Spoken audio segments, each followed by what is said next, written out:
रहे थे, हमने पूछा मैं एक बात बता, ये ख्याल तेरे दिल में आया कैसे? तो वो बताए कि मैंने जमाने का मुशाहिदा किया, मैंने जमाने का मुशाहिदा किया। मैंने कहा कैसे बताओ तो सही।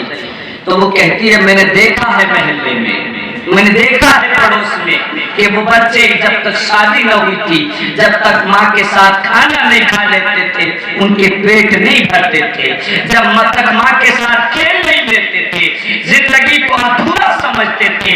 लेकिन वो बच्चे जब शादियां हो गई हैं, उन्हीं की जेबों में माँ के इलाज के लिए पैसे खत्म हो गए।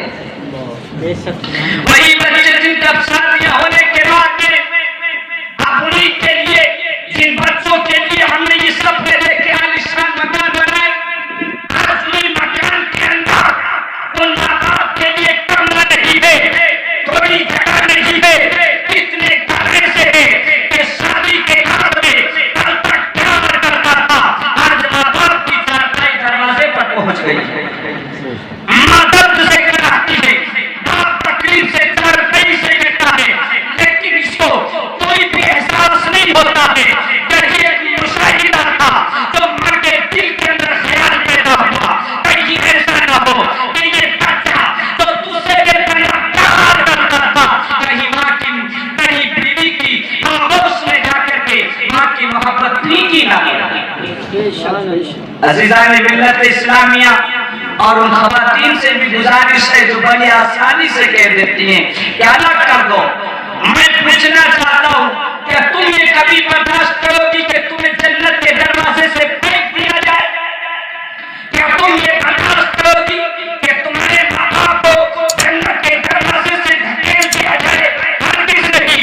और कान खोल कर सुन ले, अगर अल्लाह ने तेरी जन्नत को तेरे शौहर की खिदमत में रखा है, तो तेरे शौहर की जन्नत को तेरी सास के कदमों में रखा है।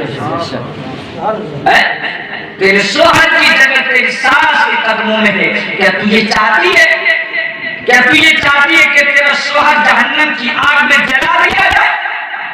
क्या तू ये चाहती है कि जहन्नम के अंदर उसको फेंक दिया जाए? अच्छी खातून कभी ये बर्दाश्त नहीं कर सकी, तो अपने शौहर की आंख में आंसू नहीं देख सकती है, तो फिर ये तुम कैसे देख सकती हो कि तुम्हारा शौहर जहन्नम के गले के अंदर फेंक दिया जाए? अच्छी खातून वो है तो कहे कि सुनो, एक वक्त को मेरी नाराजगी को नाराज कर लेना, लेकिन कभी भी अपनी माँ अपनी जन्नत को नाराज मत होने देना। अज़ीज़ान मिल्लत इस्लामिया, बात को पूरा कर। मुस्तफा ने इरशाद फरमाया कि लोग शादी करते हैं, कभी देखते हैं कि इसके पास दौलत हो, कभी लड़की सेलेक्ट कर दो, हो गया रिश्ता, बहुत माल मिलेगा, मारुतियां मिलेंगी, ये मिलेगा, वो मिलेगा। बाद में कहते हैं मौलाना साहब भी बड़ी खतरनाक मिल गई, झगड़ा कर दिया, फसाद कर दिया।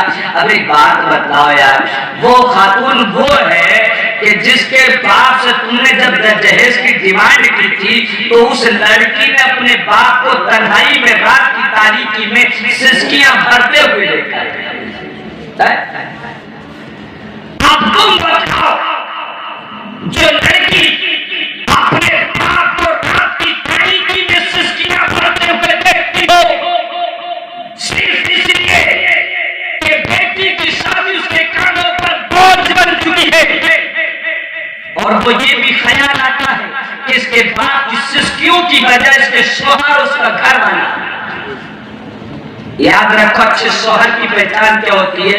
अच्छे शौहर की शान ये होती है कि बीवी पर आने वाली हर मुसीबत को अपने सर पर उठा लेता है, लेकिन अपनी बीवी को हमेशा खुशहाल रखता है। अगर तुम अच्छे शौहर बनना चाहते हो और चाहते हो कि बीवी आकर के खिदमत करे, तो दहेज की डिमांड न करना, ताकि तुम्हारी बीवी फ्री माइंड होकर के तुम्हारे घर तक आ सके और तुम अपनी मोहब्बत से उसके दिमाग को लबरेज कर सके।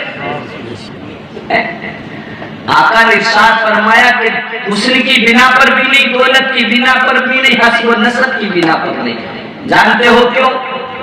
इसलिए कि जानते हो शादी क्या चीज होती है? लोग फरमाते हैं नेक बीवी दुनिया में जन्नत है, नेक बीवी दुनिया में जन्नत आका ने क्यों फरमाया? इसलिए कि याद रखो, जब दौलत, हसब, नसब और उसके हुस्न और जमाल की बिना पर शादी की जाती है तो मोहब्बत उस लड़की से नहीं उसकी दौलत से होगी।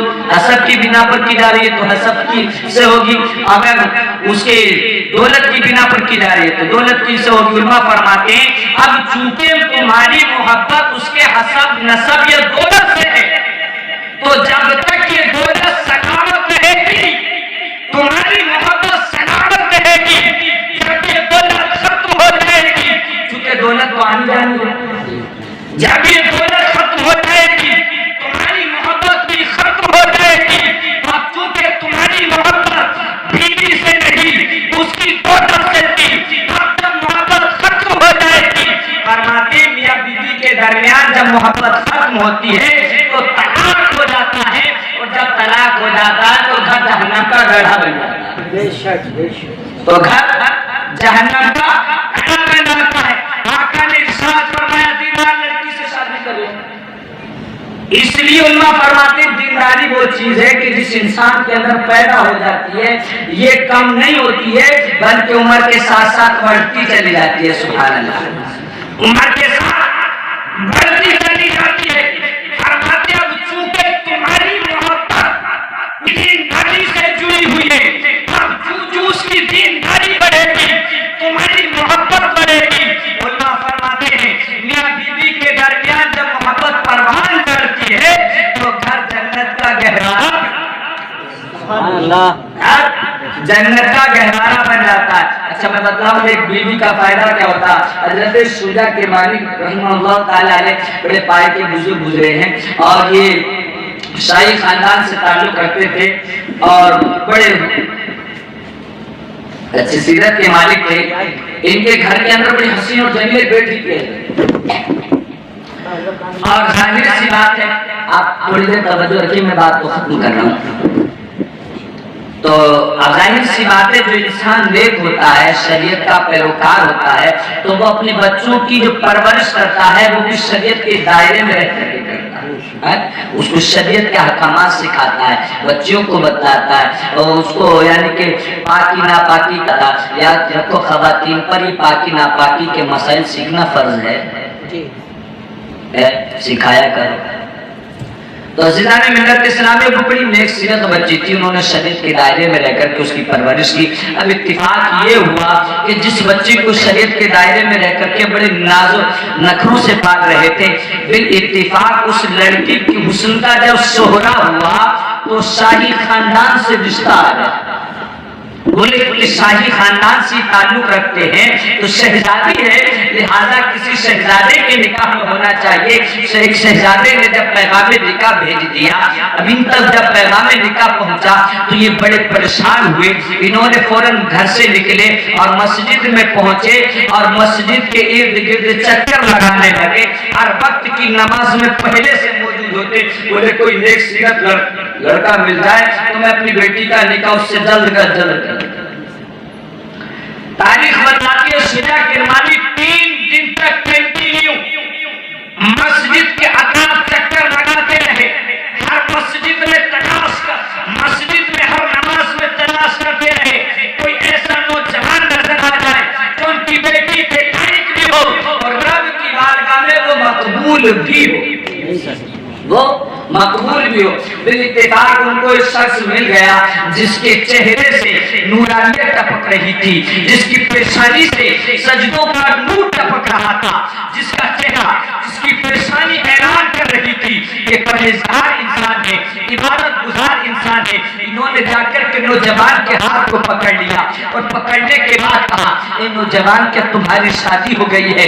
वो कहने लगा अभी तो नहीं हुई है। अल्लाह अकबर। इन्होंने कहा फिर ठीक है, तुम मेरी बेटी के निकाह पैगाम निकाह को कबूल कर। तो उस नौजवान ने कहा पैगाम निकाह तो मैं कबूल कर लूं, लेकिन मेरे पास तो न मकान है न खाने का कोई सामान है, शादी करूं तो उस बच्ची को कहां से खिलाऊंगा?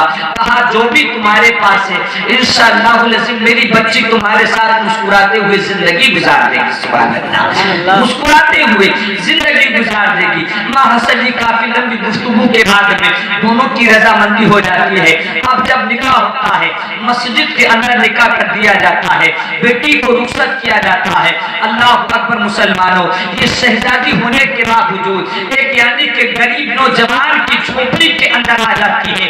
अल्लाह अकबर मुसलमानों, जैसे ही झोपड़ी के अंदर कदम रखता है, लड़की ने नजर को उठा करके देखा है तो नजर पड़ती है कि सामने एक गिलास में थोड़ा पानी रखा हुआ है, एक सूखी हुई रोटी का टुकड़ा रखा हुआ है। अल्लाह अकबर मुसलमानों, बच्ची ने पूछ लिया, ऐ मेरे सरदार जी सामने क्या चीज है?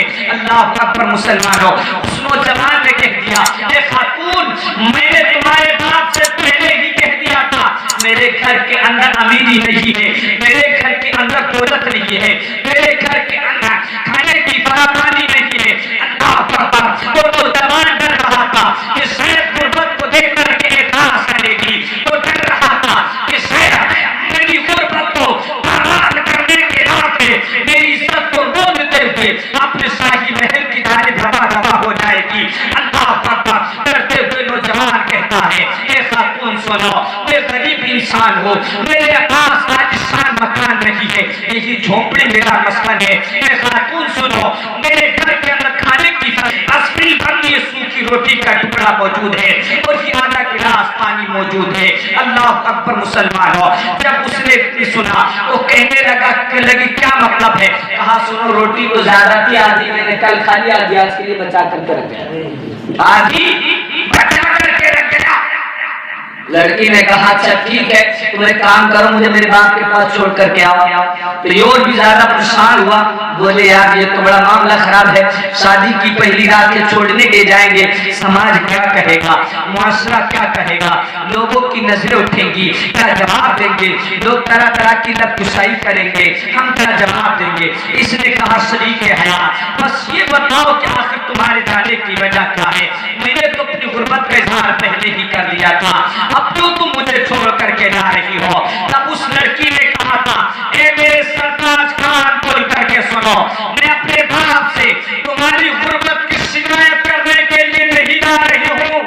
आप बिल्कुल जा रही हो? मैं ये कहने के लिए जा रही हूँ कि जिस वक्त निकाह हुआ था, मेरे बाप ने जब मेरी रजामंदी के लिए पूछा था तो बताया था कि मेरे लिए जो शोहर चुना गया है वो बड़ा नेक सीरत इंसान है, तो अल्लाह रब्बुल इज्जत की आदत पर तवक्कुल रखने वाला है, रब की जात पर भरोसा रखने वाला है, उसकी इबादत और रियासत में जिंदगी को गुजारने वाला है।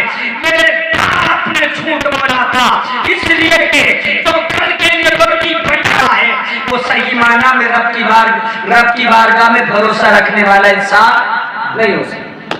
ये कौन कह रहा है? एक लड़की कह रही है।